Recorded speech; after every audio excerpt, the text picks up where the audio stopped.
வணக்கம், வாழ்க வளமுடன். நான் உங்கள் ஜோதிடர் மாணிக்கவாசகம் பேசுகிறேன். இன்னைக்கு பேசக்கூடிய தலைப்பு என்னன்னு பார்த்தோம்னா, மேஷ லக்னத்திற்கு சூரியன் சந்திரன் எந்த ஸ்தானங்களில் அமர்ந்தால் தீமை ஏற்படும் அப்படின்னு மட்டும் நம்ம பார்க்க போகிறோம். மேஷ லக்னத்துக்கு பார்த்தோம்னா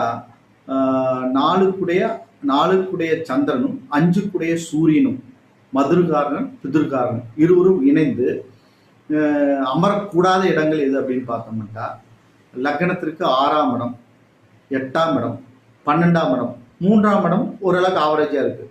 இந்த ஸ்தானங்கள் அமரும் போது எல்லா விதத்திலும் நம்மளுக்கு கஷ்டங்கள் விரயங்கள் ஏற்படும். என்ன காரணம்னா, ஒரு கேந்திராதிபதி ஒரு திரிகோணாதிபதி 6, 8, 12 மறையவே கூடாது. ஓகேங்களா? மறைஞ்சாங்கன்னா பிரச்சனைகள் அதிகமாக ஏற்படும். குரு பார்த்துருந்தாருன்னா ஓரளவுக்கு நன்மைகள் ஏற்படும். இல்லைன்னா அந்த ஸ்தானத்துக்கு உண்டான பலாபலன்களை நம்மளுக்கு கெடுபலன்கள் ஏற்படும். வீடு வாசல் சொத்து சுகம் வண்டி வாகனங்கள் மூலமாக அனுகூலமற்ற பலன்கள் ஏற்படும். பிதர்கள் தந்தை தாய் வழியில அனுகூலமற்ற